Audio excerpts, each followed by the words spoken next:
Bonjour tout le monde et bienvenue à Un peu de crime dans ton café, le podcast où on prend un café et on jase de crime avec vos animatrices. Moi c'est Audrey et je suis avec la belle Catherine. Bonjour. Comment ça va Catherine? Ça va bien, toi? Ça va bien, on a eu les résultats des élections américaines, fait que j'ai jamais aussi bien dormi de toute ma vie, ma peau a jamais été aussi belle, puis j'ai de l'espoir en l'avenir, c'est donc bien le fun. Je sais, c'est l'effet Biden. C'est l'effet Biden. Hey, sais-tu pourquoi Donald Trump il peut plus aller dans le White House? Vas-y, dis-moi ça. Parce que c'est forbidden. Je pense qu'on devrait garder une section à la fin du podcast pour avoir des jeux de mots comme ça sur la politique ou autre, ça serait le fun. Je serais capable de vous en pondre des jeux de mots, inquiétez-vous pas pour ça. Vous pouvez toujours compter sur moi, you've got a friend in me. Pour les tonnes, d'ailleurs, pour l'anecdote, je me faisais tatouer hier et la tatoueuse m'a demandé d'arrêter de faire des puns avant de scraper mes lignes. C'est sur ton corps pour toujours. C'est pour toujours que je fais trop rire les gens, il faut que j'arrête de faire rire les gens! Alors, qu'est-ce qu'on boit aujourd'hui, Audrey? Oui, donc aujourd'hui, un peu de crime dans ton café. Nous, on va boire du café de chez Pista. On va boire le Sierra Mazateca, qui vient du Mexique, de la région de l'Oaxaca. C'est la variété Bourbon Typica. Et les arômes, c'est chocolat au lait, nougat et caramel. Donc, nous l'avons préparé à la cafetière à piston, qui est personnellement ma façon préférée de préparer du café. Je sais pas pour toi, Catherine. J'aime vraiment pas ça, les cafetières à piston. Okay. Je suis pas bonne comme toi. Moi, j'en mets jamais assez, puis là, le café est dilué, puis on dirait de l'eau de vaisselle, puis on aime pas ça, l'eau de vaisselle, sauf quand on est dans un casse-croûte. Mais au moins, la cafetière à piston, ça me permet de me faire des bras. Fait que, on goûte. C'est une cafetière à pipes. Ah, oh, c'est bon café. Ah, c'est vraiment un excellent café. Un petit peu acide, mais ça coule très bien. Le full disclaimer, Pista ne nous a pas commandité, on a acheté le café nous-mêmes avec une de nos 800 poches, parce que Catherine et moi, on porte toujours 4 couches de linge. Mm-hmm. On est allés nous-mêmes chez Aroma comme des grandes filles, et on s'est aussi acheté des croissants pour les 2 personnes que ça intéressait de le savoir. Et maintenant qu'on a notre café bien chaud devant nous, Catherine, je pense que tu as un cas pour nous aujourd'hui, mais en fait j'espère, parce que sinon je sais pas pourquoi on est pour jaser des élections américaines puis de la météo. Puis du café. Du café, c'est toujours le fun. Donc, Catherine, tu as un cas pour nous aujourd'hui. Je te laisse la parole. Oui, je vais commencer avec une anecdote. Fait qu'aujourd'hui, on va parler d'une histoire qui est devenue éventuellement une légende urbaine de la ville de Montréal et qui est une histoire de fantôme. Parce que, supposément, la personne qui a été assassinée, dans le cas dont je vais vous parler aujourd'hui, revient hanter le quartier de Griffintown à tous les 7 ans. Et là, on a enregistré cet épisode-ci la semaine dernière, et quand j'ai écouté l'audio pour faire le montage, j'ai réalisé qu'il y avait un bug informatique, technologique, whatever, et qu'il y avait un tac, tac, tac, tac, tac qui se faisait entendre tout le long de l'épisode, alors on n'entendait rien, et je pense que l'épisode est hanté! Oh non! Voilà, on va commencer ça avec ça. Mais on est même pas proche de Griffintown, elle a pris une méchante marche, la madame! J'essaie juste pour venir hanter ton Mac. Fait que là, on commence avec mon histoire de fantôme. C'est l'histoire du meurtre d'une prostituée qui s'appelait Mary Gallagher. Ça se passe à Montréal en 1879. Et pour ramasser tous les détails et vous raconter cette histoire-là, j'ai lu énormément d'archives et de vieux journaux qui sont tous disponibles sur le site de la BANQ. On voudrait remercier la BANQ. Si un jour la BANQ veut nous sponsoriser, moi je serais vraiment enchantée parce que c'est bien amusant de lire des vieux journaux, mais ça fait mal aux yeux. Et puis, je confirme, moi aussi, j'épluche souvent les archives de la BANQ. On s'ennuie d'aller vous voir à cause de la pandémie, mais sachez que nos abonnements virtuels sont très, très, très actifs et on vous remercie beaucoup pour vos services, la BANQ. On vous salue. Oui, merci, parce que sans ça, j'aurais pas pu vous raconter cette histoire-là aujourd'hui. La plupart des détails que je vais vous raconter proviennent d'une série d'articles qui sont parus dans le Montreal Herald en octobre 1879, quelques mois après les crimes. C'est comme de l'information qui est très, très fraîche. C'est pas de seconde main. C'est de la... On peut compter là-dessus. Mais c'est quand même vintage. C'est quand même pas mal vintage, puis le Montreal Herald, ça existe plus depuis une éternité, là. Oh non! Oh non! Oh non! Qu'est-ce qu'on va lire? Je sais pas. Le 7 jours? Le Allo Police? Oh! Le Éco Vedette? On a le choix! Est-ce que ça existe encore, le Allo Police? Je pense pas, mais l'Éco Vedette, ça existe encore. Le dernière heure. Oh, la dernière heure! Ça aurait clairement paru dans la dernière heure, Oh, oui. Alors, on commence. On va s'imaginer une nuit de juin 1879. On est le 27 juin. On est à Montréal, dans le quartier de Griffintown. Un homme du nom de James Hartford se rend au poste de police du quartier qui est situé sur la rue Young. Je suis pas sûre si ça existe encore aujourd'hui, mais la rue Young existe encore. Je dois t'avouer que le Griffintown, maintenant, c'est des tours, c'est des belles tours à condos en vitre avec une belle vue sur des stationnements de McDonald's. Oui. C'est vraiment, c'est très swell. Et des fantômes! Et des fantômes! Donc, il y a Monsieur Hartford qui se rend au poste de police et il alerte les policiers. « Venez vite avec moi, dit-il, il y a une femme morte dans l'appartement sur la rue William. » Alors là, le constable Neil McKinnon accepte de suivre Hartford sur la scène du crime. Il est accompagné d'un autre policier, le sergent Clancy, et en route vers la scène de crime, il ramasse aussi 2 autres policiers, le constable Bélanger et le constable Riley. Ils avaient absolument rien à faire ce soir-là. Non! Ils cherchaient des plans. Mais on va se remettre dans le contexte. On est en 1879 et qu'il y a pas, ils ont pas de pagette pis ils ont pas de téléphone. Fait que, pour vrai, dans ce temps-là, moi j'ai écrit des romans policiers et j'ai fait des recherches sur la police à Montréal. Et dans ce temps-là, la police patrouillait à pied, quand t'étais un patrouilleur, là. Ah, c'est quoi l'autre mot pour ça? En tout cas, les gendarmes, c'est ça. Les gendarmes patrouillaient à pied en équipe de 2, puis ils marchaient autour de comme un quartier, puis c'était ça leur corps de travail. Puis là, à toutes les heures, tu vas à la boîte de police. À partir du moment où il y a le téléphone, en 1879, je pense que c'est les débuts de la communication téléphonique, mais tu vas à la boîte de police, puis t'appelles à la centrale pour dire qu'il y a rien à déclarer. La boîte de police, comme dans Doctor Who. Comme dans Doctor Who, c'est une vraie affaire! Puis il y en a une au musée de la police que vous pouvez aller visiter. C'est dans le quartier des spectacles. Sur possiblement la rue Saint-Urbain, mais je suis pas sûre. En tout cas, allez visiter le musée de la police, c'est bien intéressant. On vous l'écrira dans le descriptif de l'épisode 2. Exactement. Vous irez checker ça. Fait que là, je suis en train de get sidetrack vraiment facilement, là. Fait que là, tout ça pour dire qu'il y a 4 gendarmes qui se rendent sur la scène de crime parce qu'il y en a 2 qui croisent 2 autres dans la rue pis ils disent « Viens, on va aller voir un cadavre. » Et là, ils arrivent au 242. Avec plaisir, monsieur, j'avais rien d'autre à faire. Exactement. Fait que là, ils se rendent au 242 rue William et ils s'aperçoivent qu'il y a un attroupement parce que, les gens aiment ça, les accidents et les catastrophes, bien sûr. Oui. Alors, ils font disperser la foule. C'est anciennement Facebook. C'est anciennement Facebook. Puis là, ils font disperser la foule et ils suivent James Hartford à l'intérieur du building au 242 rue William et jusqu'au 2e étage où ils aperçoivent à leur arrivée un cadavre de femme. La femme est à moitié dénudée. Ouais! La femme est à moitié dénudée. Ça revient un petit peu par la suite dans les détails comme médicaux, légaux et les témoignages de scènes de crime. Apparemment, elle a plus de chandail. Fait que là, elle a plus de chandail, mais elle a une jupe. Et elle est allongée sur le ventre et elle n'a plus de tête non plus. Elle a plus de chandail puis elle a plus de tête. Elle a plus de chandail puis elle a plus de tête. La soirée commence mal. Ça commence vraiment mal. Mais sa tête se trouve dans une chaudière juste à côté du corps, fait qu'on est correct. Ah, ok. Et elle a aussi une main qui a été tranchée. Il y a du sang partout sur le plancher, bien sûr. Et sur les murs aussi. Les policiers font le tour de l'appartement et se rendent compte qu'une femme dort dans une chambre attenante au salon dans lequel il y a un cadavre. Ils essaient de la réveiller, mais c'est pas facile. À vrai dire, selon Neil McKinnon, on dirait que la femme fait soit semblant de dormir, soit semblant d'être ivre, c'est pas clair. Cette femme-là... Ou les deux en même temps. Ou les deux en même temps, mais tu sais, ils la secouent, ils sont comme « Madame, réveillez-vous, madame! » Puis c'est comme « Puis elle fait, tu sais... Fait que là, ils sont comme « Voyons, on doit faire semblant de dormir, ça se peut pas, tu sais, il y a un cadavre juste à côté, qu'est-ce qui se passe? » Et là, la femme qui fait semblant de dormir, ou peut-être pas, s'appelle Susan Kennedy. C'est elle qui habite au 242 rue William avec son mari, Jacob Mears. Le constable Neil McKinnon, réussit finalement à la réveiller et lui crie en pleine face « Qui a tué la femme dans le salon? » Qui? La femme, saoule, qui faisait peut-être semblant, répond « L'homme qui était avec elle tantôt! » Mystère. Les policiers l'amènent au poste de police et elle est questionnée par le chef de la police qui porte le beau nom d'Hercule Paradis.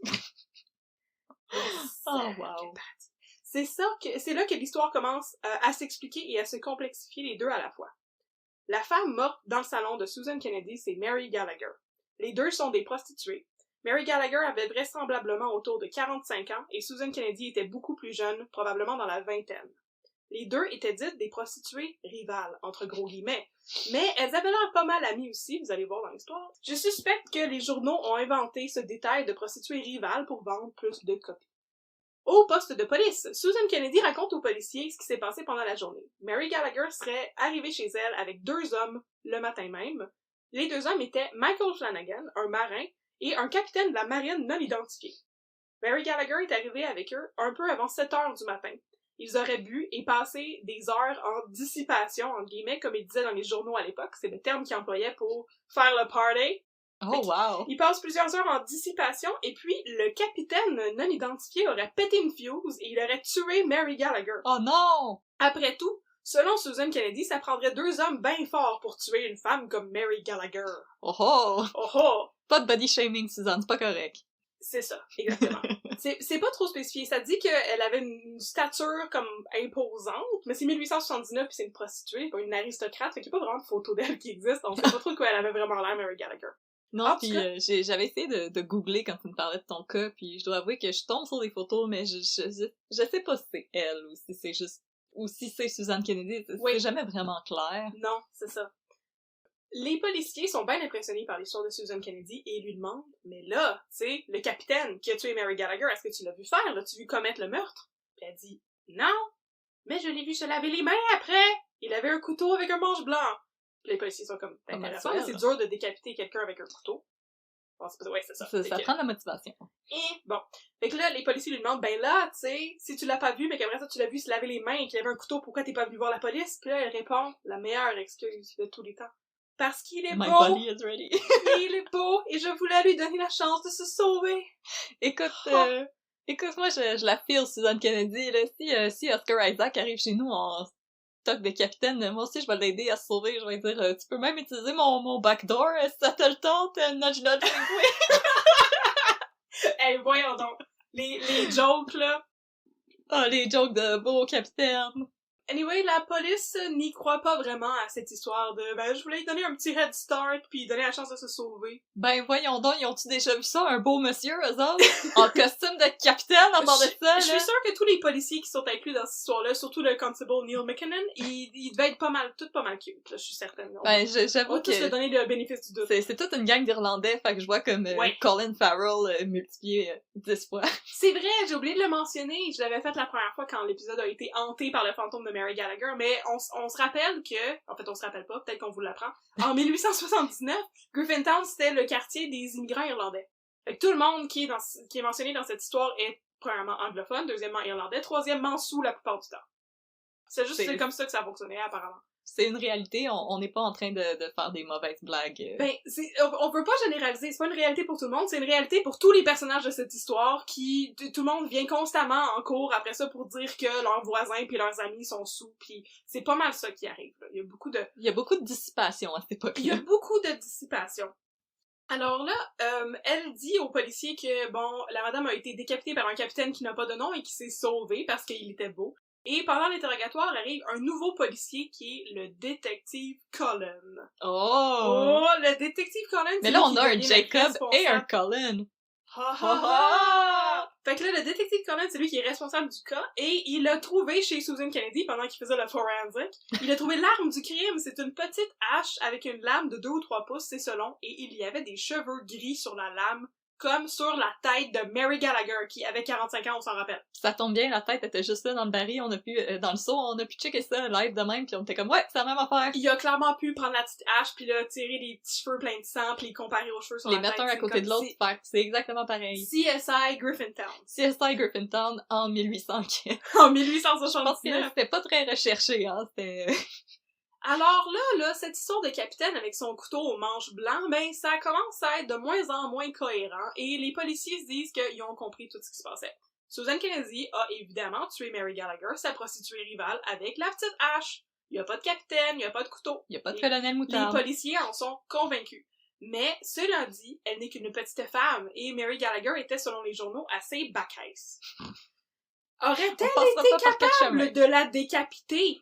On ne sait pas trop. Clairement, elle a eu de l'aide, alors, et il ne leur reste plus qu'à mettre Susan Kennedy, en prison, et à retracer les mystérieux hommes qui étaient chez Susan Kennedy la veille, soit Michael Flanagan le marin et le capitaine de la marine non identifié. Mais là, ils ont déjà pris la mer et ils sont partis.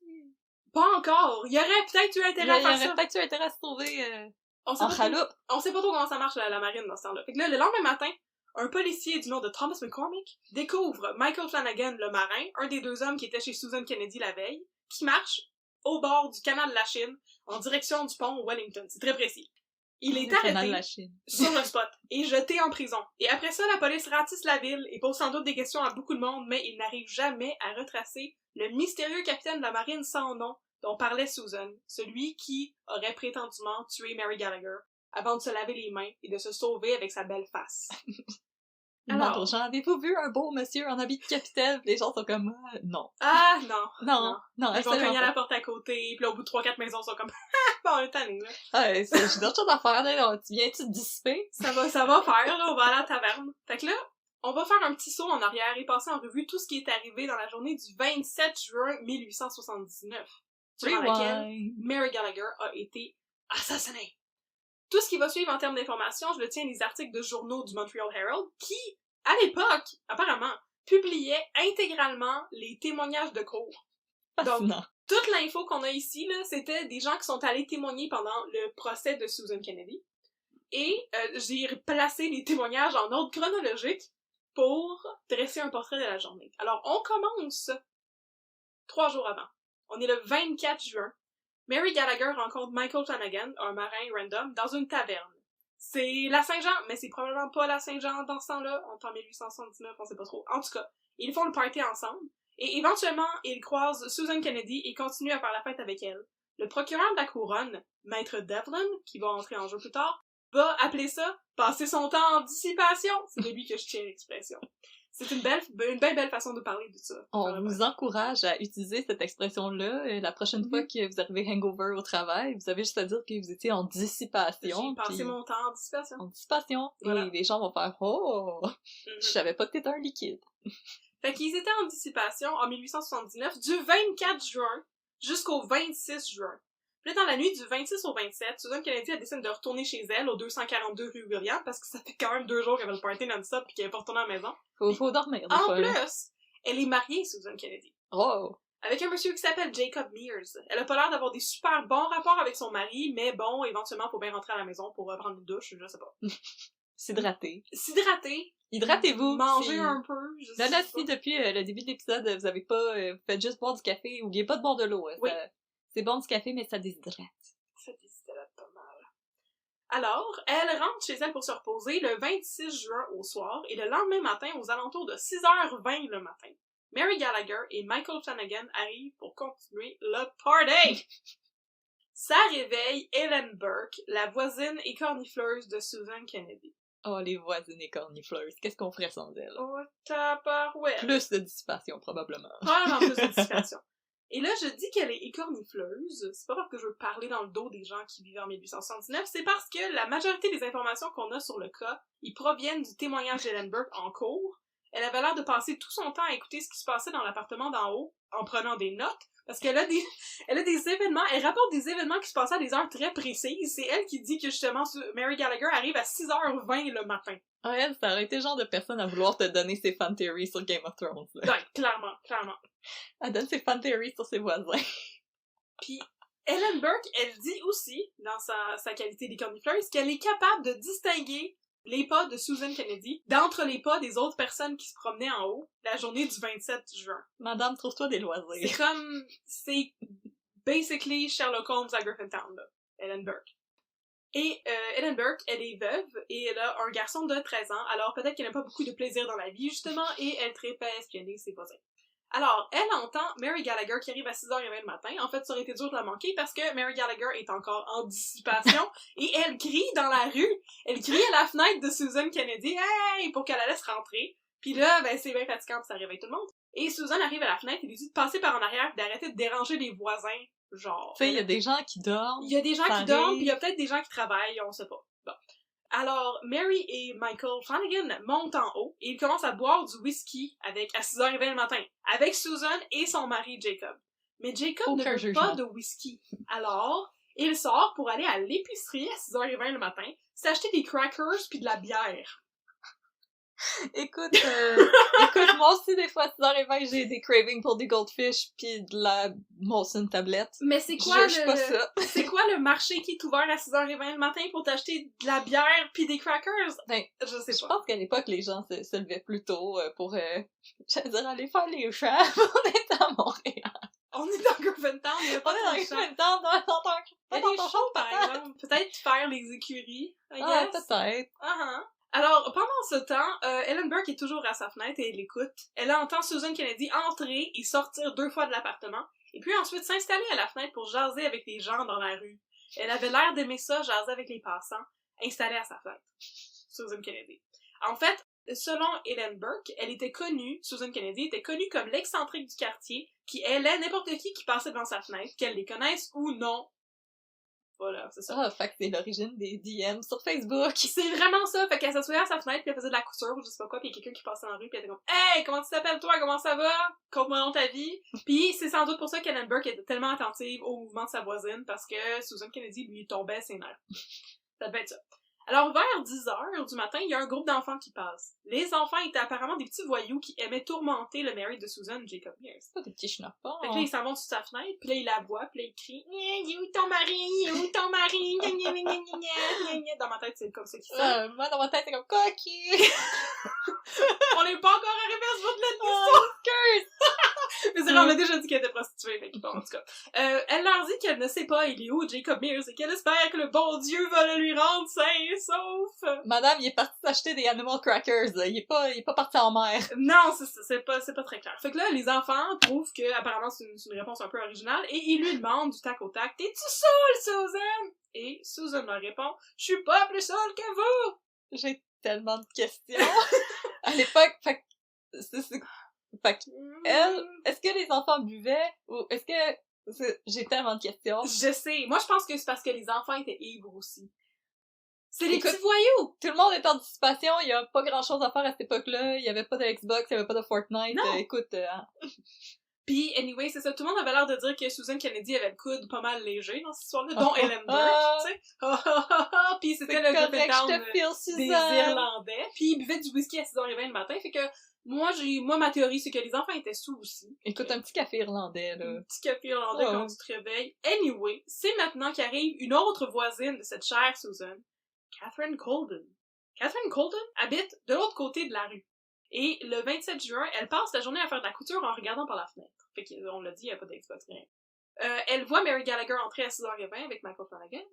Tout jusqu'à date, ça va. Et elle voit aussi Susan qui vient à la fenêtre plusieurs fois. Et à 11h, elle aperçoit une altercation entre Susan et Mary Gallagher. Susan est là à crier aux passants dans la rue, same old, et Mary vient la voir. Elle essaie de lui parler puis d'attirer son attention, puis elle l'énerve un peu, puis elle tire sur sa robe, puis elle est comme gna gna gna, Susan. Puis là, tout à coup, Susan lui dit, laisse-moi tranquille, sinon je te défonce la tête avec une hache. Ah, c'est très précis, Susan, hein? Fais attention. C'est très précis et incriminant aussi. C'est bon. Alors, Catherine Colden, c'est ça qu'elle a entendu. C'est ben damnant comme preuve, on va s'entendre. Puis là, vers midi, Jacob Mears, le mari de Susan qui était parti acheter des animal crackers et de la bière, revient chez lui et il trouve sa femme au lit avec Michael Flanagan, le marin random. Oh, Simonac! Oh, il est arrivé au mauvais moment. Il a pris trop de temps à choisir cette rescue. Hey, s'il était arrivé 1 heure avant, elle était à la fenêtre en train de dire à Mary Gallagher qu'elle allait lui défoncer la tête à coups de hache. Ben, c'est ça t'apprendra à hésiter entre tomates séchées pis poivre. Pis parmesan, c'est la meilleure sorte de cracker. Fait que là, Jacob Mears confronte sa femme et lui dit « Est-ce que tu m'as trompé, Susan? » Et là, selon ses dires à lui, Susan lui répond « Ta gueule! » Mais en anglais, shut up! Shut up! Alors, il repart bien triste avec sa bière et ses crackers. Oh, mais il y a des crackers. Au moins. C'est toujours ça. Puis là, juste un petit peu plus tard, là, c'était midi, tu sais, juste un peu plus tard, vers 12h30, la sympathique et cornifleuse de service, Madame Ellen Burke, entend beaucoup de fracas à l'étage. Elle entend quelque chose de lourd qui tombe, bang! Puis des coups, bang, bang, bang! Elle décrit le son comme des coups d'orle, entre guillemets, pas des coups secs. Fait que c'est pas comme... C'est plus comme... Non, c'est pas ça. En tout cas, c'est une mauvaise imitation. On fait des sons avec Catherine et Audrey. C'est comme... Puis c'est aussi comme... Voilà. C'est comme ça. Puis comme ça... Fait qu'elle entend des coups sont comme amortis, pas des coups qui sont secs. En tout cas, ça va être important plus tard. Les coups sont tellement Prenez des notes, forts que ils font tomber le du plafond d'Ellen Burke. Pauvre Ellen Burke. Oh, mon beau plafond en Mon plomb! beau plafond en stuc qui me Oh, tombe c'est sur la correct! tête. On va pouvoir mettre du beau stucco! Oh, ça va être joli! Ça va être beau dans les années 70 quand on va fumer! Alors, ensuite, tout redevient silencieux. Vers 2h de l'après-midi, Ellen entend Susan qui va à la fenêtre, mais celle d'en arrière cette fois-ci, fait que là, peut-être qu'elle bouge en maison, comme la s'installe à l'autre fenêtre. En bonne commère de quartier, elle s'approche, et elle entend Susan qui dit « Je cherchais ma revanche, et maintenant, je l'ai eue! » Moi aussi, c'est comme ça que je parle. Quelle preuve incriminante! À toutes les fois que je parle, après, il y a un coup de tonnerre. C'est littéralement ça. Moi, je l'imagine, tu sais, comme avec un gros couteau puis une pierre aiguisée, puis c'est comme schlick. Ah, je voulais ma revanche, schlick. Je l'ai eu. Schlick.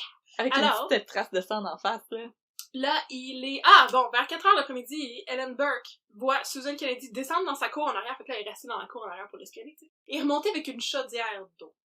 Oh! Et là, on arrive au soir. Il est environ 6h du soir et on retrouve notre cher Jacob Mears qui a passé toute la journée à se promener avec sa bière et ses crackers. Triste que sa femme se prostitue, sans doute, ou peut-être triste parce qu'elle lui a dit de fermer sa gueule. Ah, pauvre Jacob, je le feel. Un des deux. Ben, moi aussi je le feel, puis je vais le filer plus tard dans l'histoire aussi, là. Il a juste mangé des crackers. En tout cas, il revient à la maison pour souper. Il faut bien, hein. Ben, et il a juste mangé des crackers, il a faim. Il a juste mangé des crackers pis de la bière, pis il est triste, pis c'est pas parce que sa femme le trompe que, comme, il peut pas partager un repas avec elle, tu sais. Hey, c'est ça, on peut On quand est même tous civilisés, on peut là. quand même manger des patates ensemble. Ils peuvent quand même manger des patates ensemble. C'est vrai, c'est des Irlandais. Du chou, des patates, des saucisses. Et voilà. Voilà. Fait que là, il entre dans la maison à 6h le soir et il découvre un cadavre dans son salon. Oh, Simonac. Fait que là, il se fâche contre sa Mauvaise femme. journée. Pis il lui dit, Ciboire, qu'est-ce que t'as fait? Et il dit pas ça parce que c'est un Irlandais, fait qu'il parle en anglais. Mais c'est ça. Ciboire, qu'est-ce que t'as fait? Et elle lui répond, You shut your mouth! T'aurais dû rester couché, Jacob. C'est pas ta journée. C'est pas sa journée, tu sais. Et là, elle lui dit encore de fermer sa gueule et elle le met dehors, même pas de souper ni rien, net, frais, sec. Là, Jacob Mears est sans doute allé... crackers. Exactement, il est sans doute allé chercher d'autres crackers et d'autres bières, puis il a continué à se promener dans la rue, tu sais. Là, il y a un petit trou dans l'histoire, mais vers 9h le soir, donc 3 heures plus tard, il est encore dans la rue, avec ses crackers pis sa bière, puis il croise les petits voyous. Oh non! Oh, les petits voyous qui ont demandé à Susan Kennedy si elle était saoule le matin même. Fait que là, les petits voyous, je l'ai déjà mentionné, il paraît qu'ils aimaient beaucoup courir après Jacob Mears et l'agacer. C'était vraiment des petits bullies, là. Il était vraiment fatigant. Puis, Jacob Mears, c'est important de mentionner qu'il est décrit par les différentes personnes impliquées dans le cas comme étant une personne un peu marginale, pour ne pas dire étrange. Certaines personnes disent qu'il y aurait eu des enjeux de santé mentale et d'autres qu'il semblait avoir un retard au niveau cognitif. Bien sûr, c'était pas dit dans ces mots-là, on est en 1879. Fait que vous pouvez imaginer à quoi ça ressemblait dans les journaux. Mais en tout cas, nous, on a décidé d'être polis. On a décidé d'être polis et en fait, ben on sait pas si on peut prendre ça pour du cash non plus. Je veux dire, on est en 1879 et les gens sont pas particulièrement compréhensifs à l'égard de la différence. C'est comme juste, puis si ça nous vient d'une gang de petits Chris qui lui crient qu'ils sont cocus, on les écoutera pas trop. Cocu, qui baise oreilles. Voilà. Cocu. En tout cas, les petits bullies arrivent dans la rue pis ils courent après Jacob en niaisant. C'est pas très clair qu'est-ce qu'ils disent, mais en tout cas, ils sonnent encore comme ça. Et là, finalement, Jacob se fâche et leur dit « Laissez-moi tranquille! J'ai déjà assez de troubles de même, il y a une madame pas de tête en haut! » Oh, wow!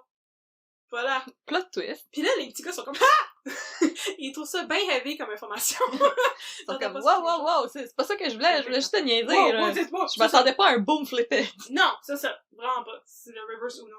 Fait que là, ils trouvent ça bien intense comme information. Fait que qu'est-ce qu'ils vont faire? Ils vont faire ce que toute personne censée serait allée faire dans un cas comme ça. Ils vont aller demander à Ellen Burke qu'est-ce qui se passe! Ok, elle fait tout sur tout! Une chance que c'est pas arrivé maintenant, parce qu'il aurait été faire un TikTok à côté du cadavre.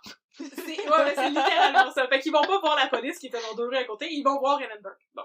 Là, ils disent, Madame Burke, il y a un cadavre en haut! Puis là, Madame Burke leur répond, ben non, allez vous perdre, gang de petits voyous. Bon. Et, malgré tout, Ellen Burke commence à réfléchir au bruit en haut qui était comme, ou comme ça. Et au plafond qui tombait, puis là, la chaudière d'eau. Puis elle est curieuse. Et là, quelques minutes plus tard, il y a une de ses amies, Madame Hopkins, qui vient la voir. Il dit « Oh my God! J'ai entendu dire qu'il y avait un cadavre en haut, on va-tu voir? » Puis là, Madame Burke est comme... Elle fait sa scène touche un peu, pis comme « Ew! Non! Oh non! Jamais de la vie! Quoique peut-être Moi, que ça m'intéresse! » Je me mêle jamais des affaires de mes voisins, je sais pas de quoi tu parles. Non! Moi, non! Oui, comme ça, non! Franchement. Non, ça m'intéresse pas! Je veux rester ici pis Non, écouter... je suis en train d'égrener mon sur chapelet. la radio, pis voilà. Je suis en train d'égrener mon chapelet, là, tu me déranges. Puis de faire mon TV hebdo, puis là, elle dit « mais tu sais, peut-être qu'on pourrait aller voir ce qui se passe, mais juste si notre autre amie, Madame Hartford, vient avec nous. » Fait que là, il appelle Madame Hartford, tu sais, il dit « Ah, t'es ici. » Puis là, pendant ce temps-là... Allez toujours voir des cadavres en gang. Faites jamais ça tout Oui. seul, c'est pas une bonne idée. Entre-temps, Ellen Burke décide, en attendant que son ami arrive, elle prend une super bonne décision et elle décide d'envoyer son garçon de 13 ans vérifier ce qui se passe dans l'appartement d'en haut. Moi aussi, j'envoie toujours des enfants. Quand j'entends un bruit suspect, envoie un enfant. Envoie un enfant pour voir s'il y a un Il y a un cadavre. maniaque qui est rentré dans l'appartement, va voir. Fait que là, le pauvre enfant Burke, dont c'est pas mentionné c'est quoi le prénom, va en haut et redescend tout de suite en panique, méga trauma, et lui confirme qu'il y a un cadavre dans le salon. Et j'ai écrit dans mes notes, il y a un corps dans le salon qui ne bouge pas. Je pensais que j'avais écrit un cadavre qui ne bouge pas, pis j'étais comme, j'espère bien. C'est pas une histoire de zombie. Ben là, c'est pas trop clair comment étaient faits les appartements puis comment l'enfant a réussi à rentrer dans l'appartement. Puis je pense que c'est comme une espèce de duplex puis comme les portes se barrent pas nécessairement. Fait que là, il aurait pris l'escalier à l'intérieur qui communique avec tous les apparts pour aller voir en haut, tu sais, quelque chose comme ça. Anyway, il est rentré, il y a un cadavre, il est redescendu. Et là, Ellen Burke et ses deux grands chums décident de monter en haut pour voir ce qui se passe. Puis là... Une soirée de sacoche. Une soirée de sacoche. Et on est revenu au début de l'histoire, il y a un cadavre. Alors, Madame Hartford, l'amie de Ellen Burke, envoie son mari, Monsieur James Hartford, aller au poste de police où il croise le constable Neil McKinnon, puis on recommence l'histoire. Bon. Alors, le constable McKinney arrive et évalue la scène de crime avec ses trois amis policiers qu'il a ramassés dans la rue en s'en venant. Et ils embarquent Susan. Le lendemain, ils ramassent Michael Flanagan qui se promène au bord du canal de la Chine. Bing, bang, bing, final bâton. On les poursuit en justice. On a trouvé nos criminels. High five! C'est fini. High five! Justice servie! Yeah! Mais en fait, ce n'est pas fini. Oh non! Non. Ben oui, c'est vrai, le capitaine! Le capitaine. C'est qui le capitaine? Qui c'est? Parti à la recherche de Moby Dick. Voilà. Mais là, avant de vous parler du capitaine et des procès, je vais vous partager ma tangente inutile préférée de l'histoire. Parce que puisque les journaux publiaient les témoignages de cours de manière intégrale, incluant les fautes d'orthographe, de transcription, il y avait beaucoup d'informations qui servaient à rien, finalement, mais qui faisaient partie des témoignages de cours ce jour-là. Alors, je vais vous parler de l'histoire de deux hommes, John Reagan et John King. Ce sont deux hommes qui se sont croisés dans un bar juste après la mort de Mary Gallagher. C'est ça d'un gars qui rentre dans un bar. C'est ça, a man walks into a bar, c'est cette joke-là. Alors, John King était dans une taverne sur... Ça disait le Victoria Square, ce que j'imagine est le Square Victoria, O-A-C-I. Ouais. Je pense pas qu'il y avait le O-A-C-I. Il y avait pas le O-A-C-I à l'époque, c'est triste. Alors, John King est dans une taverne sur le Square Victoria O-A-C-I, mardi le 1er juillet, donc on est 3 jours après la fête du Canada. C'est la fête du Canada, puis lui il est un Irlandais, puis il est peut-être comme yeah, brop, Canada. Alors, il est 3h de l'après-midi, il est dans la taverne, et il rencontre un autre homme qui s'appelle John Reagan. Il y avait pas beaucoup de noms dans ce temps-là, les options étaient limitées. Non, il y avait pas beaucoup de noms. Alors, John King dit que lui, il buvait, mais là, il rencontre John Reagan. John Reagan lui dit « On va prendre d'autres verres ensemble! » Puis John King répond « Ah non, mais moi j'ai assez bu, tu sais, je vais prendre un verre de lait. » Ah, recommander un verre de lait dans un bar! Un verre de lait dans un bar en 1879! Les gens peuvent fumer en dedans! Oh! C'est l'enfer! Fait que là, lui, il boit son vieux lait chaud. Non! Puis John Reagan boit un autre whisky. John Reagan, il est complètement paf. Puis là, éventuellement, il commence à parler de leur travail. Parce qu'à l'époque, il y avait ce qu'on appelle des journaliers. Fait qu'il y a du monde qui ont jamais de job fixe. C'est les pigistes de l'époque. C'est les pigistes de l'époque, mais tu vas faire du pigisme n'importe où que tu peux. Fait que là, il commence à parler de où est-ce qu'il travaille. Et King répond à Reagan que lui, il n'a pas travaillé depuis la mort de Mary Gallagher sur William Street.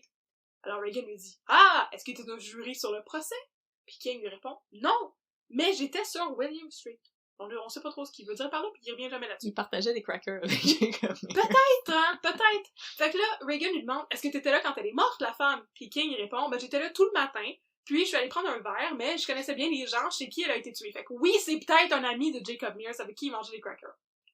Mais là, ils sortent, les hommes, les deux John King avec son verre de lait, puis John Reagan super sous. Puis là, ils sortent, puis ils jasent, ils sont comme « Ah! On vient du même coin, on va partager une calèche pour rentrer chez nous! » Et puis là, tu prends le cheval de droite, puis je prends le cheval de gauche. C'est ça, fait que là, il y a une calèche, ils sont comme « Wow, wow, wow, wow! » Fait que là, ils se dirigent vers Griffintown, tic-tac, tic-tac, tic-tac, tic-tac. Puis là, quand ils passent devant la station de police sur la rue Young, Reagan, il fait signe au conducteur des calèches d'arrêter la calèche. « Wow! » Puis là, il se retourne vers John King, complètement sous, pis il dit « Tu es l'homme que je cherche! Tu as tué cette femme! » Boum, flip it! Boum, flip it! Puis là, il lui dit qu'il est en fait un détective en civil! C'est un private eye! C'est un And he's watching you! Voilà. He's watching you! Fait que là, il le force à rentrer au poste de police en disant « Je suis un détective, faut que tu viennes avec moi! » Puis il rentre dans le poste de police puis il dit « Regardez les gars, j'ai trouvé l'homme qui a tué Mary Gallagher! » Puis les policiers sont comme « T'es qui, toi? » Parce qu'en fait, boum, il était flippé. En fait, John Reagan n'était pas un vrai policier. Il était juste un gars sous. Il était juste un gars sous. Alors les deux sont arrêtés et interrogés. Là, quand je suis saoule, j'aime ça arrêter des gens. Voilà. C'est le fun. Alors c'est la fin de l'histoire. John King avait rien à voir avec le meurtre de Mary Gallagher. John Reagan s'est fait passer pour un policier pour rien du tout. Je pense et que on c'est ma parle tangente plus préférée. jamais de ces deux hommes-là dans tout le reste du passé. C'est la plus belle tangente que j'ai jamais entendue. Je suis vraiment satisfaite. C'est vraiment bien. Là, maintenant, on arrive dans ce que j'appelle le procès de Susan Kennedy-No Chill. No chill. No Chill. Susan Kennedy et Michael Flanagan sont poursuivis en justice individuellement parce qu'ils sont pas accusés exactement de la même chose. Et il y a un procès par charge judiciaire, j'imagine. Fait que là, okay. Susan Kennedy est accusée de meurtre et elle a son procès quelques jours avant Michael Flanagan. Michael Flanagan, lui, on va y revenir plus tard, mais il est accusé de meurtre, puis il est accusé aussi de accessory to murder, donc de complice, j'imagine, dans un meurtre. Le procès de Susan Kennedy est le premier des deux, même si les deux se déroulent assez simultanément, et son procès commence le 1er octobre 1879.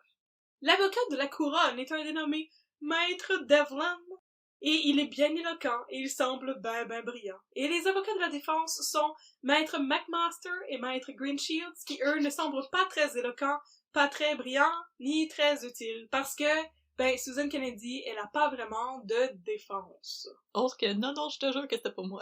Autre que je suis convaincue que c'était ce capitaine sans nom qui est parti et qu'on n'a jamais retrouvé. Avec sa maudite belle face. Avec sa petite face toute cute. Alors, Devlin, le maître Devlin commence par présenter le crime avec tout ce qu'on vient de vous résumer, à deux différences près. D'abord, il dit que le meurtre a été commis aux alentours de midi. Or, selon Ellen Burke, tout le barda qui a cassé le plâtre dans son plafond est arrivé à 12h30. Ça ne semble pas faire une grosse différence, mais ça va devenir important.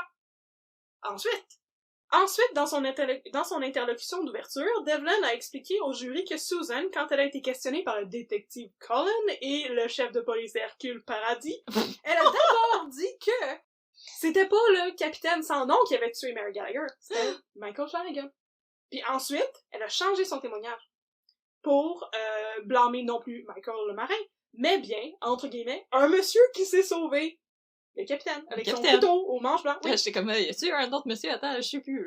On sait pas trop, pis là, Maître Devlin n'y croit pas du tout. Non, jamais dans son temps. Et il dit que c'est « The story of the young man is devoid of truth ».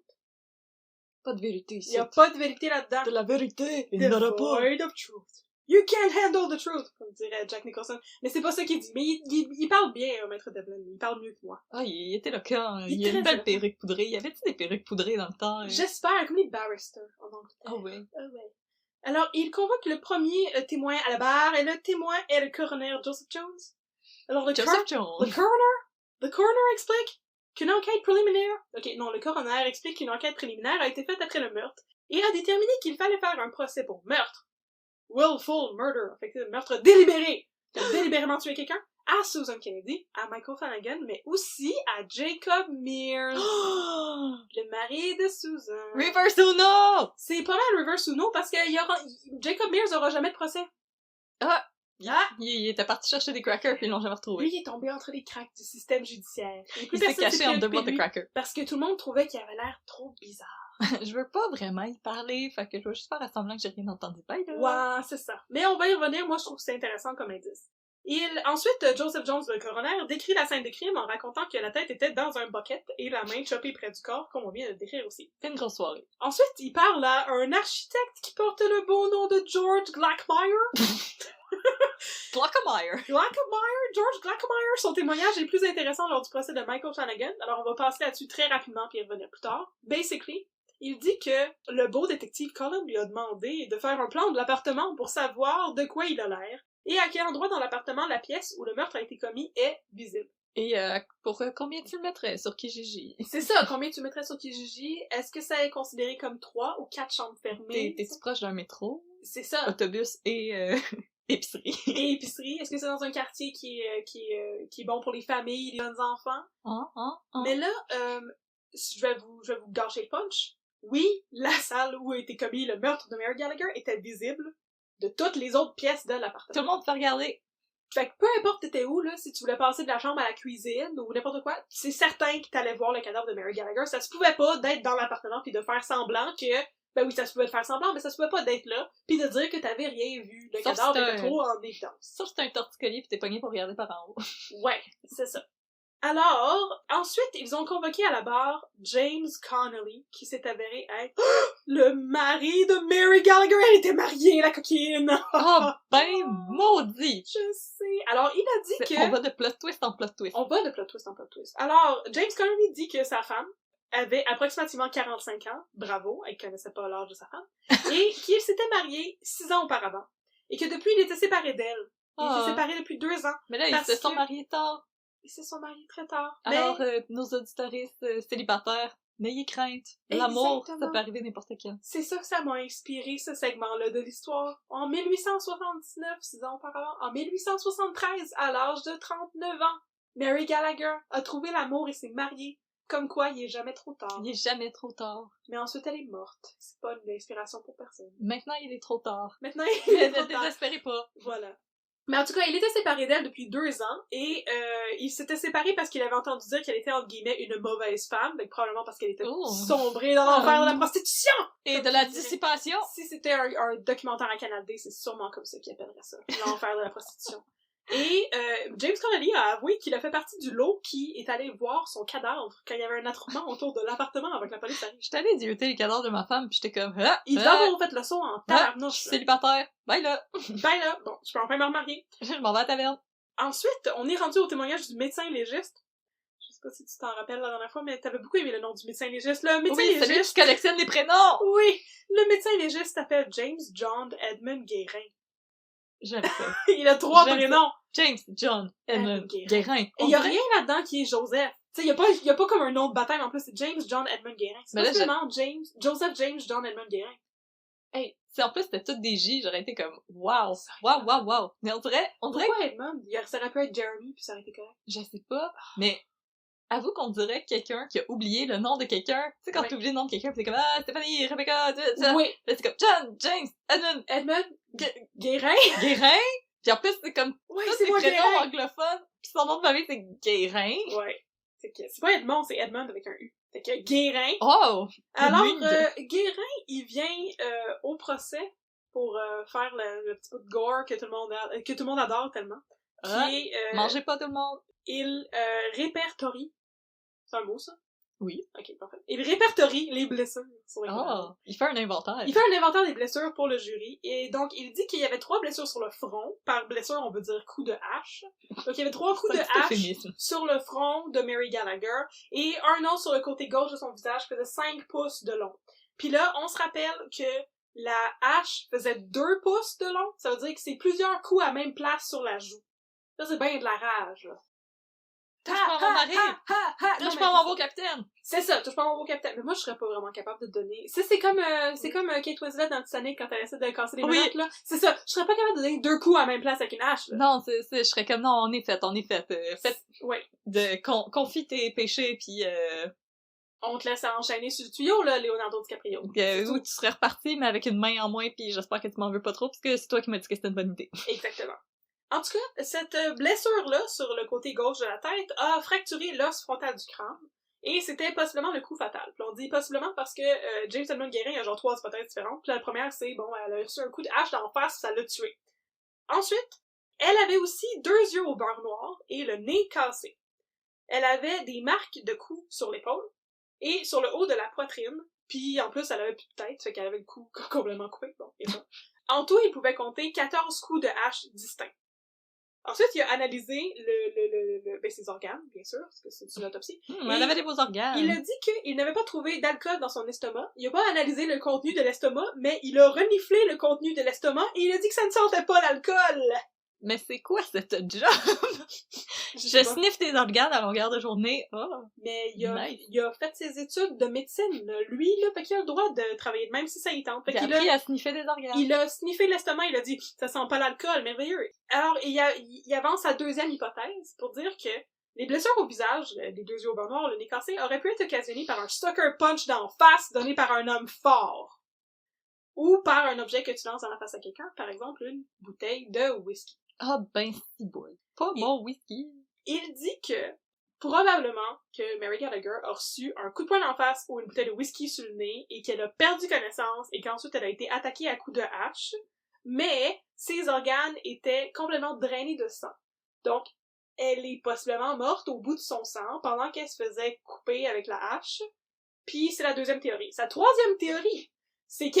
Fan theories! Fan theories! Donc la première, on s'en rappelle, c'était elle a reçu un coup de hache d'en face puis elle est morte sur le coup parce que ça a fracturé son crâne. La deuxième, c'est elle s'est vidée de son sang puis elle est morte de ça. Puis la troisième, c'est elle est morte de décapitation, donc elle était encore vivante, possiblement consciente, en se faisant décapiter. J'y souhaite que c'était pas ça. J'y souhaite que c'était pas ça, puis on n'est pas trop sûr s'il a l'air de savoir ce qu'il dit, là, parce que c'est 3 affaires qui sont pas super réconciliables.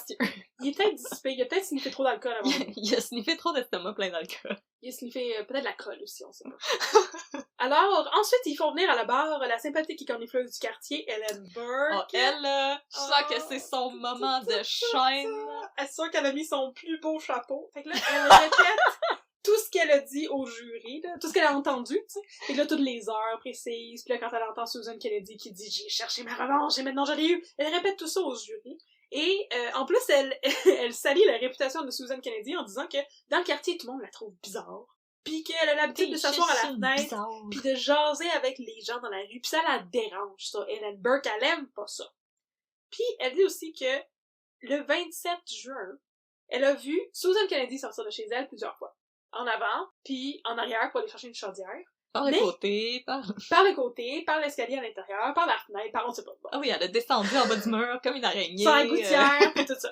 Mais elle dit qu'elle n'a vu aucun homme sortir. Pis ça, c'est un peu étrange, parce qu'on s'en rappelle, Jacob Mears, lui, il est sorti plusieurs fois avec sa bière pis ses crackers, là. Il est sorti pour en acheter une première fois. Aussi, il est revenu à l'appartement pis il a surpris Susan Kennedy avec Michael Flanagan. Dans une position inconfortable. Deuxième fois. Puis ensuite, il est revenu à 6h le soir pis il a dit, il y a un cadavre dans ma maison pis il est reparti, troisième fois. Il est sorti 3 fois. Fait qu'Ellen Burke était pas une si bonne écornifleuse. Ça, là, c'est en anglais, on appelle ça un discrepancy. C'est quelque chose qui n'est pas très conséquent, mettons, dans les témoignages d'Ellen Burke. En plus, elle révèle au procès une information très intéressante. Elle aurait entendu Susan Kennedy qui se parlait à elle-même, à sa fenêtre, 2 jours avant le meurtre. Et Susan aurait dit qu'elle voulait avoir sa revanche pour le meurtre de Susan Carey, qui a été tuée sur la rue Blurry et qui était une autre prostituée. Je l'ai annoncé vraiment comme saccadé, là, comme des annonceurs de nouvelles. Donc, on va partir dans une mini-tangente ici, parce que j'ai essayé au meilleur de mes capacités de détective des interwebs de trouver des informations sur le meurtre de Susan Carey, mais je n'ai rien trouvé. C'est assez difficile de trouver des infos sur tout ça en général, sur l'histoire de Mary Gallagher, surtout parce que les journalistes de l'époque ne semblaient pas super à cheval sur l'orthographe et que les noms de tous les gens mentionnés dans ce cas sont épelés d'au moins 2 manières différentes par personne. Fait qu'on a des Susan, on a des Suzanne, on a des Susanna, on a des Susan Kennedy puis des Susan Mears, puis on a Jacob Mears puis Jacob Myers, comme Mike Myers, puis on a la voisine Catherine Colden, qui est aussi Catherine Golden, puis là, Susan Carey, mais là, ça devenait un petit peu compliqué. Bon. J'ai rien trouvé sur Susan Carey, même en essayant plein d'orthographes différents, et le beau détective Colin, qui shine au soleil. Qui shine au soleil comme un vampire dans Twilight, et qui était chargé du cas, on s'en rappelle, lui-même avoue en cours, en réponse au témoignage de Ellen Burke, qu'il n'a jamais entendu parler du meurtre d'une femme nommée Susan Carey sur la rue Blurry, qui aurait été une prostituée. Donc, c'est-tu un vrai meurtre ou c'est-tu pas un vrai meurtre? On ne le saura jamais. Alors, si vous le savez et que vous avez déjà entendu parler de ça, chères auditrices et chers auditeurs, écrivez-nous unpeudecrime@gmail.com. On va vous lire. On va regarder vos fan theories. On va regarder vos fan theories sur qu'est-ce qui est vraiment arrivé à Susan Carey. Était-ce une vraie personne? De retour à l'histoire. On part ensuite à Catherine Golden, la seconde mégère du quartier. J'ai vraiment écrit mégère, c'est méchant, ça, je vais me reprendre un peu. La seconde ménagère du quartier. Ok, elle répète tout ce qu'on sait déjà par rapport à l'histoire et au nombre de fois que Susan est allée à sa fenêtre pour crier avec les passants. Et elle ajoute ici une information nouvelle. Vers 3h de l'après-midi, elle a entendu Susan parler aux enfants dans la rue, tu sais, les enfants qui... Les enfants sous. Les enfants sous qui vont plus tard tourmenter son mari, et elle leur a dit « Personne ne peut rien dire de mal à propos de moi, je n'ai jamais tué personne. » Moi aussi, je prends mes journées pour aller me promener dans la ville et dire aux gens que j'ai tué En personne. pensant « J'ai jamais tué personne. » Hey, je voulais juste te dire, j'ai tué personne, puis les gens sont comme, merci, moi non plus. Fait que là, comme ça, on est clear. Voilà. Tout le monde est clear. Là, on peut continuer à avoir des interactions. Oubliez pas de confirmer avec tout le monde, tout le temps, que vous avez tué personne. Ouais, puis que eux autres ont tué personne aussi. C'est exactement. La réciprocité, comme faut être honnête. on appelle ça vivre en société. Oui, exactement. Alors, est-ce qu'elle est en train de se créer un alibi? Ça semble probable. Non. Bon, on le sait pas, on le saura pas, parce que comme j'ai déjà dit, les maîtres McMaster et Green Shields, ben, ils ont pas vraiment de défense pour Susan Kennedy. Sa défense est assez déficiente. Sa défense est... Et les articles les articles qui transcrivent intégralement les témoignages de cour, ne disent jamais quels ont été les arguments employés par les avocats McMaster et Green Shields. Leurs arguments, c'est come on.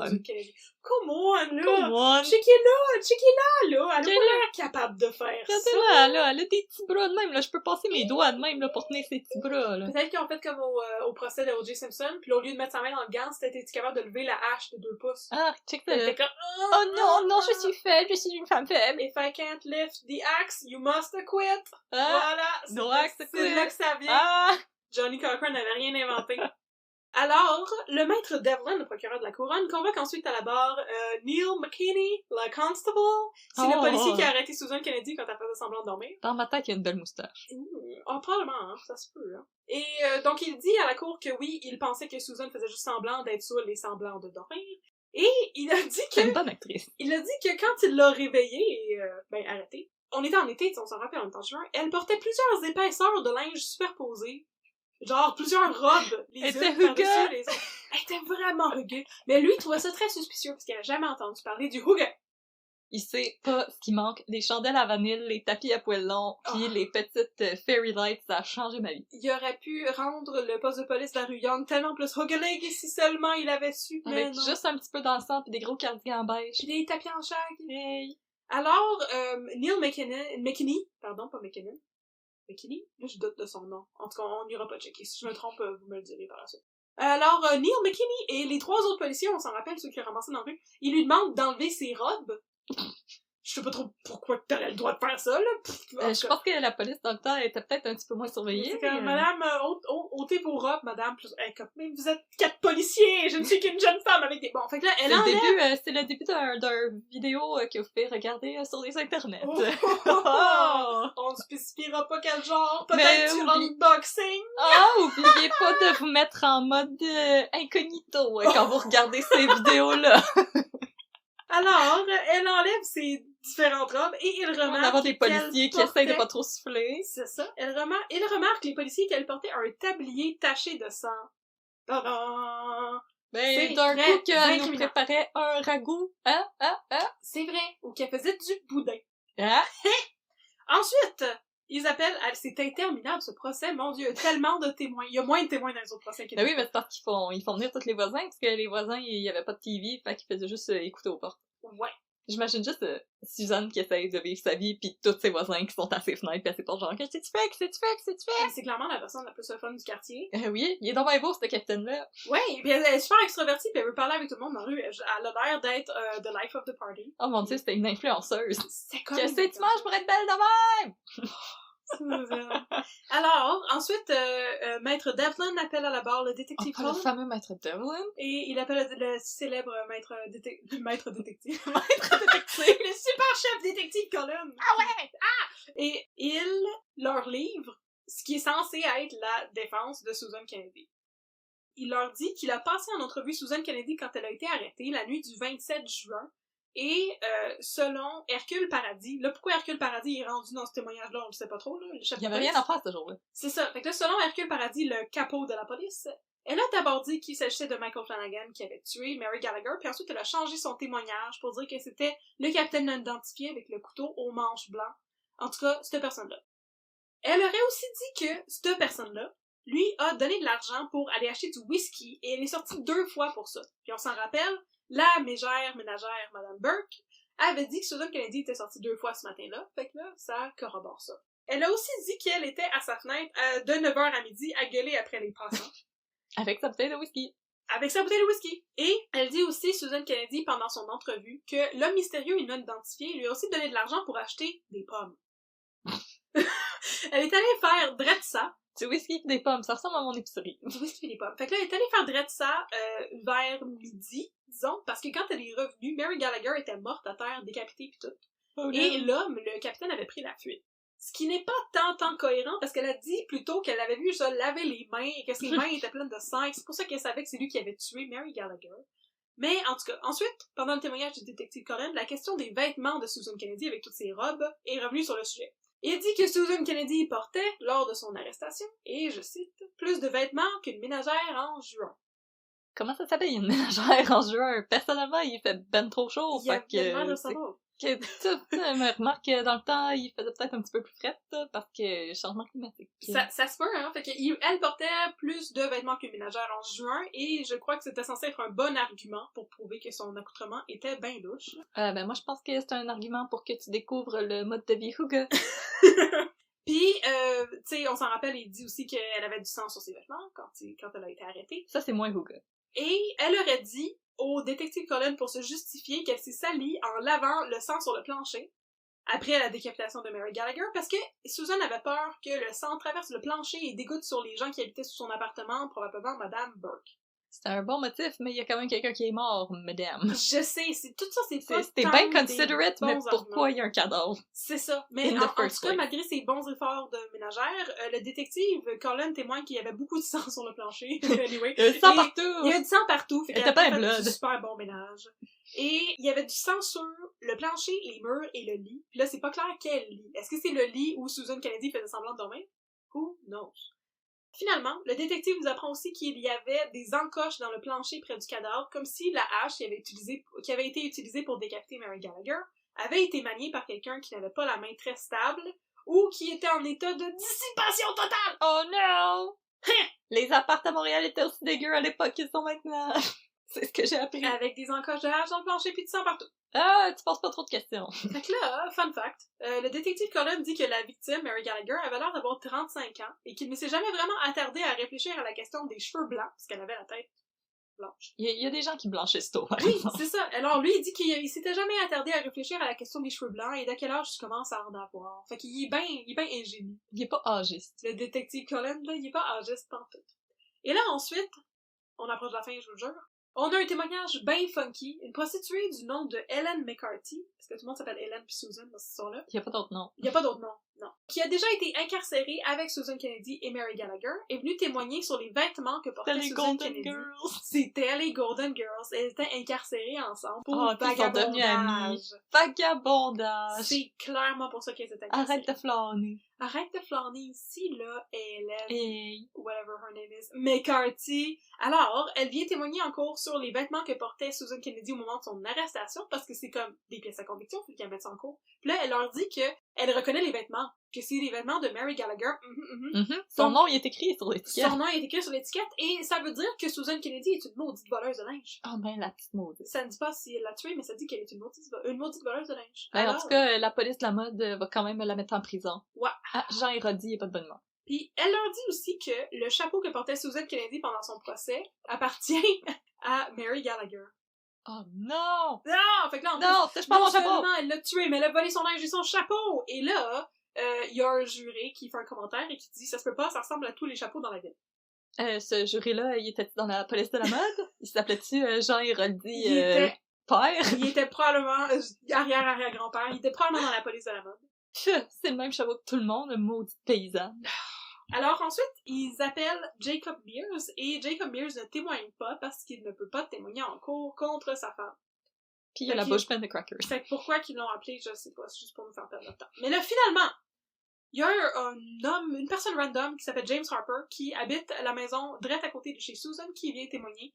Et il dit que Susan est une maudite fatigante qui gueule à sa fenêtre à longueur de journée et qu'elle a fait ça le matin du 27 juin aussi. Faites pas chier vos voisins, hein, parce que si vous faites arrêter, ils vont tout faire pour que vous soyez le voisin de quelqu'un d'autre. Tout faire. Le 27 juin, il vient dire à Susan Kennedy, vers midi, d'arrêter de faire du bruit, sinon il va la faire arrêter. Et vers 13h, il va chercher 2 constables qui n'ont jamais été mentionnés dans cette histoire, qui s'appellent les Constables McCormick et Constable Kerrigan. Et il les amène chez Susan Kennedy. Tout le monde était rendu chez elle. Tous les 3, ils remarquent que Susan a des scratchs d'en face, comme s'il venait de se battre, mais il n'entre pas dans la maison, par contre, parce que, s'ils étaient entrés dans la maison, probablement qu'ils auraient trouvé un cadavre. Ça aurait scrappé en journée. Il fallait que le fils de Madame Burke soit celui qui découvre le cadavre. Pauvre enfant. Pauvre enfant de 13 ans. Alors, après avoir écouté tous ces beaux témoignages, le jury délibère, et on sait pas trop combien de temps, mais Susan Kennedy est trouvée coupable de meurtre. Susan! Le 10 octobre, le juge Monk annonce sa sentence d'une manière un peu extra. Là, je vais vous lire ça vous rappelle. My body is ready. Ok, je vais faire une belle voix grave. Okay. Allô, Susan Kennedy. Susan Kennedy, après un long procès, vous avez été trouvée coupable et consciencieuse et respectable d'avoir tué l'infortunée Mary Gallagher. Votre crime a été des plus odieux. Vous avez tué votre semblable sans avoir seulement donné à cette pauvre malheureuse le temps de se préparer à paraître devant son Dieu, sans même lui donner le temps de murmurer une dernière prière.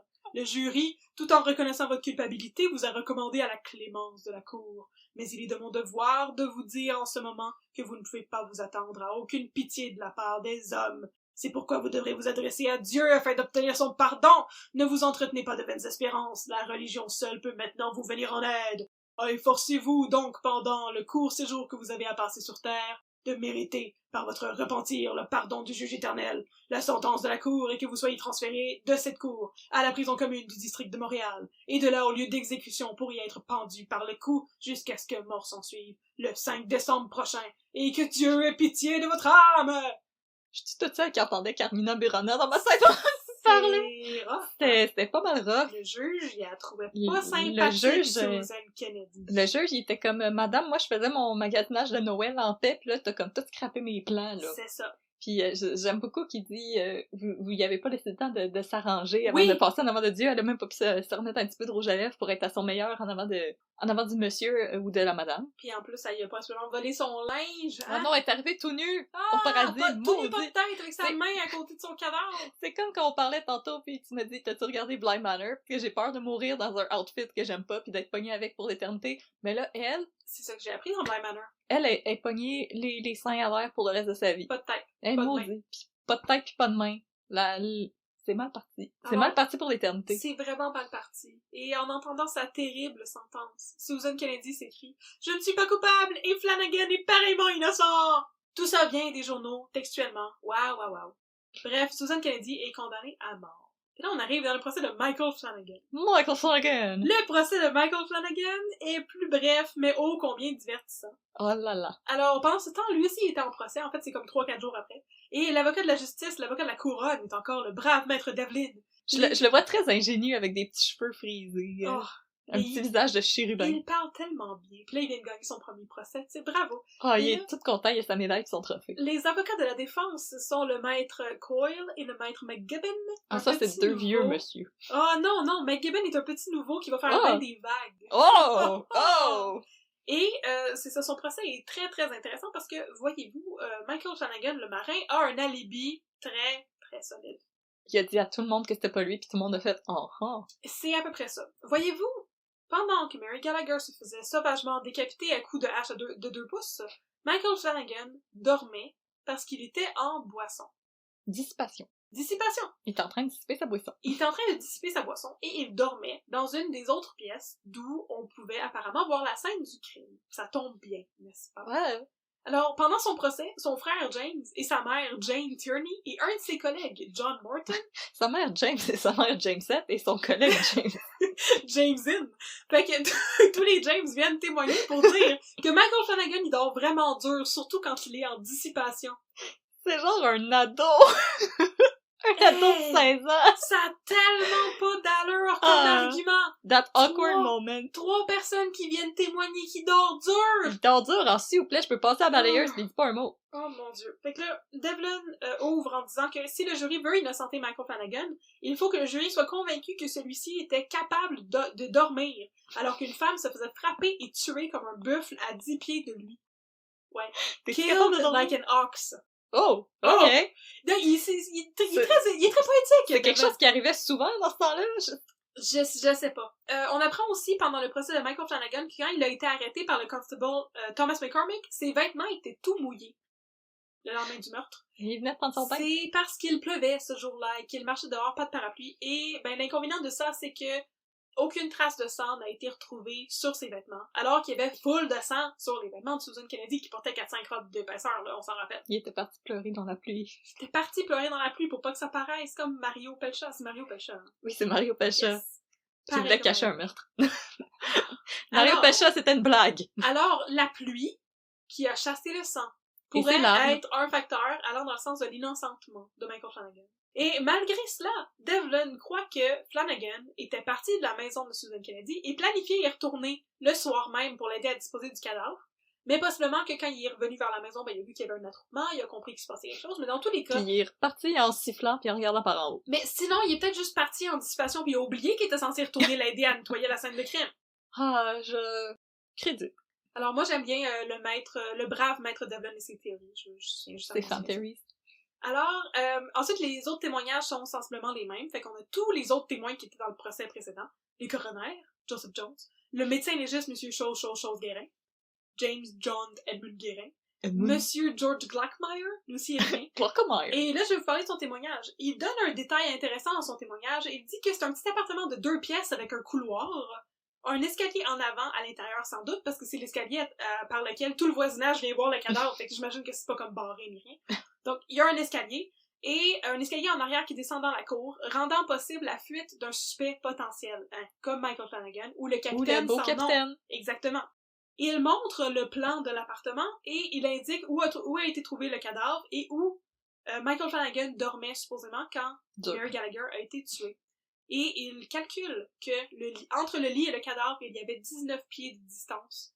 Et dans ces 19 pieds, il n'y avait qu'une seule cloison, un seul mur, qui était très très mince, parce qu'on est à Montréal, tu sais, on s'entend. Et qu'il n'y avait aucune autre obstruction au son. Alors, selon George Glackmeyer, c'est impossible que Michael Flanagan est en train de dormir. Mais George Glackmeyer est un architecte. Ce n'est pas je sais pas trop qu'est-ce que ça y aurait pris comme un ingénieur du son. Un ingénieur du son, voilà. Je pense pas qu'il y avait ça à l'époque. C'est ça. Encore plus incriminant, c'est le témoignage d'un monsieur du nom de Michael Rogers, qui était pas dans le procès précédent, et qui dit avoir vu Michael Flanagan le jour du meurtre à 14h30 quand il marchait sur la rue Murray, qui est pas très loin de la rue William. Alors que Michael Flanagan marchait sur la rue, il n'avait pas du tout l'air saoul. Il était 2h30 l'après-midi. Marchait droit. Mary Gallagher a été tuée aux alentours de 12h30, donc c'était 2 heures plus tard, il n'avait pas du tout l'air saoul. Alors, est-ce que c'est possible que Michael Flanagan, au moment du meurtre, dormait parce qu'il était trop saoul? On se le demande. Finalement, pendant ce procès-là, Jacob Mears a enfin le droit de parler. Yay! Mais il y avait la bouche pleine de crackers. Il avait la bouche pleine de crackers, pauvre petit bout, et il raconte à tout le monde l'histoire de la bière et des crackers, et le fait qu'il a pogné sa femme avec Michael Flanagan à midi, juste avant l'heure supposée du crime. Et là, en fait, ce que Jacob Mears dit, c'est que il a pogné Susan et Michael Flanagan ensemble le matin. Le midi, c'est pas le matin, on s'entend. Et quand le jugement qui résume le témoignage, il dit « On peut retracer les mouvements de l'accusé jusqu'à midi, le moment où le mari est arrivé et a trouvé le prisonnier au lit avec sa femme. » Donc, c'était pas le matin. Et les mouvements de Jacob Mears pendant cette journée-là sont pas très clairs. Lui dit avoir été absent toute la journée. Il est parti le matin acheter des crackers. Il est revenu en avant-midi. Il a surpris sa femme avec Michael Flanagan. Il est reparti. Il est revenu au souper. Or, Catherine Corden, la maudite écornifleuse numéro 2, l'a dit l'avoir vu revenir à la maison à plusieurs reprises, soit entre midi et midi et demi. C'est pas trop clair où est-ce qu'il était pendant la journée, mais il y a personne qui a l'air de s'en formaliser plus que ça. C'est parce qu'il checkait les spéciaux dans les différentes épiceries pour ses crackers. C'est ça. Fait que là, le juge manque parle, c'est encore le juge Monk, honorable Monk, parle au jury avant que le jury sortire, et il a l'air pas mal convaincu que Michael Flanagan est coupable. Par contre, il avoue que il a été impressionné par la manière éloquente et ingénieuse dont un nouveau membre du barreau, Maître McGibbon, a présenté le cas. Oh, il a fait des remous dans ses bobettes. Moi, je pense qu'il y avait un petit crush sur Maître Moi, je pense qu'il a fait une tente avec sa toge. Ça pourrait. Il lui a fait beaucoup de compliments, un petit peu comme le Maître Devlin, qui a complimenté McGibbon sur ses capacités et son éloquence pendant son élocution de fermeture. Ben, voyons, les boys, arrêtez de faire des high-fives pis faites un procès. Je sais. Ils ont tous perdu de vue, là. C'était quoi l'objectif? Ils sont juste en train de se faire des compliments et de dire qu'ils ont des beaux cheveux. Voilà. Mais là, malgré ça, les preuves sont pas mal claires. Le suspect a été vu à midi, juste avant l'heure du crime, par Jacob Mears, qui l'a pogné à coucher avec sa femme, et ensuite à 14h30 par Michael Rogers, et dans aucun cas, il n'était sous. Donc, soit il est coupable de meurtre, délibéré, comme qu'ils disent, willful murder, soit il est complice de Susan Kennedy. C'est impossible qu'il ait dormi. Alors, le jury se retire pour délibérer, et 3 heures plus tard, ils reviennent dans la salle de cours et ils demandent s'ils peuvent écarter complètement le témoignage de Jacob Mears. Je pensais que t'allais dire, est-ce qu'on peut écarter? Écarter le Maître McGibbon? On va l'écarter. Voyons donc. Le juge aurait 23 aimé ça. Hey. Alors, ils demandent s'ils peuvent écarter le témoignage de Jacob Mears, et le juge demande pourquoi, prétextant que c'est très grave d'ignorer de la sorte une preuve. Et un jury répond que le jury a l'impression que Jacob Mears n'a pas toute sa tête. Le juge leur dit qu'il est impossible de retirer un témoignage à moins qu'ils aient l'impression que Mears est, et je cite, un lunatique ou un irresponsable. Alors les jurés sortirent de nouveau et ils reviennent en rejetant le témoignage de Jacob Mears. C'est définitivement un irresponsable. Michael Flanagan, as-tu deviné? Innocent. Innocent! Il n'est pas coupable de meurtre délibéré! Il a évité la peine de mort! Bravo, Michael Flanagan! Oh wow, il y a une gang de messieurs qui ont innocenté un monsieur. Yeah! Shocking. Deuxième procès de Michael Flanagan. Le 7 octobre. J'espère qu'ils ont eu le temps de faire dodo entre-temps. C'est, en tout cas, Maître Coyle pis Maître McGibbon, là, ils donnent pas beaucoup dans cette histoire-là. 3 ou 4 jours plus tard, le 7 octobre, Michael Flanagan a un deuxième procès, non pas pour meurtre délibéré, mais pour complicité dans un crime. Et pour la couronne, on a encore Maître Devlin, mais aussi un autre procureur supplémentaire, Maître Archambault. Peut-être que Devlin était découragé parce qu'il venait de perdre un cas qui était comme très, très évidemment gagné dès le début, mais apparemment, les jurys ont été convaincus par l'histoire de « je dormais parce que j'étais sous ». Et de juste écarter un témoignage parce que fait pas mon affaire. Ça fait pas mon affaire, puis on trouve qu'il a l'air bizarre. Jacob Mears, on peut pas l'écouter. T'es un bizarre, on veut pas te parler. Et pour la défense, on a encore le flamboyant duo Coyle-McGibbon. Et là, il se passe quelque chose de vraiment bizarre. Il passe en témoignage. Il passe en témoin, ça se dit quoi ça? J'écris n'importe quoi dans mes notes. On invente des thèmes. Il passe en témoin une foule de gens qu'on a déjà entendu. Le coroner, Dr. Guérin, James Connolly, le mari de Mary Gallagher, le constable McKinnon, Betsy Cullen, Ellen Burke, Catherine Colden, les voisines, Jacob Mears, Thomas McCormick, l'autre constable qui a arrêté Michael Flanagan, George Blackmeyer, et le clerc de la ville, M. Schiller, qui confirme que Susan Kennedy a été condamnée à mort. Et après ça, la couronne, comme, abandonnée. Ah, on est tanné. Ok, je vais vous paraphraser ce qui se passe. Ça, c'est comme des dialogues qui sont dans le journal, tu sais. Devlin dit, à mon avis, il manque des liens pour la chaîne de preuves. Je laisserai à la cour le droit de décider si on devrait procéder ou non avec le procès. Et là, le juge Monk répond, je vais faire ma voix grave encore, Monsieur Devlin, ce n'est pas à la cour de décider ça, c'est à vous de dire comment on devrait procéder. Le Devlin répond, je vous propose de décider à ma place. Et le juge Monk lui répond, After you. Les principes de loi sont très faibles, mais on devrait prendre en considération s'il y a assez de preuves pour continuer. Et si vous pensez qu'il n'y a pas assez de preuves, vous n'avez qu'à le dire au jury. Maître Coyle, qu'est-ce qu'on devrait faire? Et là, Coyle, l'avocat de la défense, répond, oh, je suis bien d'accord avec mon honorable ami Devlin, ce n'est pas souvent qu'on peut être en accord, et il me fait grand plaisir d'être de la même opinion que lui. Et là, la foule éclate de rire, et les officiers du tribunal la font taire. Mais voyons donc! On dirait une sitcom! Pis là, les deux messieurs se sont fait un high five, ils ont enlevé leur perruque, comme... ils ont couru ensemble en sortant du courthouse en riant. Par la main. Ils ont sauté dans une décapotable et ils ont drive off into the sunset. Et là, après ça, le jury délibère. Le jury, en fait, donne son verdict sans même quitter le box, et Flanagan est encore une fois acquitté. Ben, maudit! Et ils ont shippé ensemble les deux avocats. Ils sont clairement allés souper à la taverne après, là. Ah oui. Sur Victoria Square au Washington. Ah oui. Alors, au final, la sentence de Susan Kennedy est remplacée par une sentence de prison. Donc, elle échappe à la peine de mort. Elle passe 16 ans au pénitencier avant d'être libérée. Et Michael Flanagan, qui sait, il a sans doute repris sa vie d'homme qui dort dur. Il est retourné dormir. Fait que là, on arrive dans les théories. Qu'est-ce qu'on en pense? Les fan theories. C'est pas les fan theories, c'est juste moi. Je suis la seule fan. T'es la fan. Ben oui, parce que c'est pas un sujet super d'actualité, là, pis j'ai pas trouvé de forum en ligne qui discute qu'est-il vraiment arrivé à Mary Gallagher. Alors, moi, je pense que le procès de Michael Flanagan était une vraie joke, et que le fait qu'il a été innocenté est beaucoup lié au fait que le jury était uniquement composé d'hommes. Et je crois que ça a aussi beaucoup joué dans la condamnation de Susan Kennedy, et qu'au final, ben, on saura jamais vraiment ce qui s'est passé ce jour-là. Mais j'ai des théories! Ha! Il se peut que la tangente complètement tweet de John Reagan, l'homme qui s'est fait passer pour un policier, tu sais, n'était pas en fait si tweet que ça. Peut-être que John King était le mystérieux capitaine.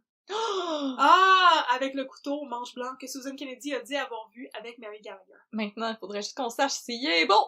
Il faudrait juste qu'on le sache!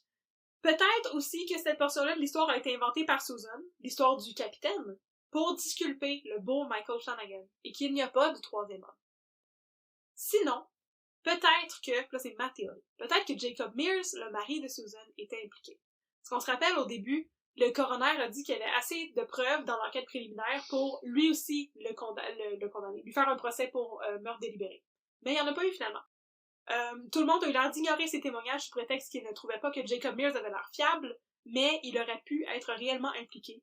Il aurait pu rentrer chez eux pour surprendre sa femme au lit avec un autre et se venger sur la prostituée qui a amené cet homme-là chez eux, soit Mary Gallagher. Mais bien sûr, ce n'est qu'une théorie. Je le répète, on ne saura jamais vraiment ce qui s'est passé ce jour-là. Tout ce qu'on sait, c'est que le meurtre sordide de Mary Gallagher a choqué l'imaginaire collectif. Et, comme je vous l'ai dit au début de l'émission, depuis, la légende veut que le fantôme éteinté de Mary Gallagher revienne hanter Griffintown tous les 7 ans à la recherche de sa tête coupée. Et si mes calculs sont exacts, le prochain sighting de Mary Gallagher devrait être en 2026. Fait qu'on a le temps pour se préparer. Mettez ça dans vos calendriers, yes. Tout le monde. Et c'est intéressant de mentionner que le building du 242 rue William n'existe plus aujourd'hui. Oh non, il est parti prendre une marche. Il est parti prendre une marche, et à la place, on trouve l'un des pavillons de l'ETS! Oh ben non! Alors, en 2026, le 27 juin, on va tous aller se promener à l'ETS, essayer de voir si on trouve un fantôme! On va aller gosser les computer guys. C'est le fun, hein? En disant, excusez, on cherche un fantôme, tasse-toi. Voilà! Arrête de coder, on cherche un fantôme. C'est la fin de la belle histoire de Mary Gallagher! La belle histoire étant un peu relative, mais... La triste histoire de Mary Gallagher! Ah, un peu c'était plein de revirements, cette histoire. C'était... Beaucoup de reverse Uno. Pas mal choquant. Oui, beaucoup de reverse Uno. Encore une fois, je pense que leurs voisins avaient vraiment pas grand-chose à faire dans leur existence, parce qu'apparemment tout le monde savait ce qui se passait chez Suzanne, mais en même temps, elle aimait bien crier qu'est-ce qui se passait chez elle. Ouais, aux gens dans la rue et aux petits voyous. Et aux petits voyous! Les pauvres petits voyous. Ils étaient pas tant pauvres, hein. En fait, ils étaient pas mal terribles, les petits voyous. Ah, puis ils étaient sous, fait que... Possiblement, ouais. Peut-être qu'ils étaient sous, peut-être... Oh, écoutez, on le sait pas. On va s'amuser à s'imaginer qu'ils étaient sous, parce qu'il y avait vraiment rien d'autre à faire dans ce temps-là. Ouais, non, c'est ça. Merci, Catherine, pour cette histoire vraiment détaillée et pour ton travail de détective. Yeah! Tu peux maintenant enlever ton chapeau et ranger ta loupe. Ah, j'ai mon chapeau pis ma loupe. Oh, mais on va pouvoir les ressortir bientôt parce qu'on va vous revenir avec d'autres cas de crimes et de paranormal au Québec et un peu au Canada francophone. Donc, si vous aimez ça, tune in la prochaine fois. Notre podcast est disponible sur Spotify et partout où vous aimez écouter des podcasts. Et on vous le répète, si vous aimeriez interagir avec nous, si vous aimeriez nous suggérer des cas, nous donner vos théories sur nos histoires abracadabrantes ou juste nous demander qu'est-ce qu'on mange pour être belle de même. Ha! On se le demande nous aussi. On se le demande nous aussi. Aujourd'hui, on mange des petits chocolats à saveur de super fruits de la marque Brookside. C'est bien bon. C'est bien bon. Je pense que notre régime se compose à moitié de ça et de chips. Et de croissants. Et de croissants. Et des croissants. Ah, coup de drop croissant.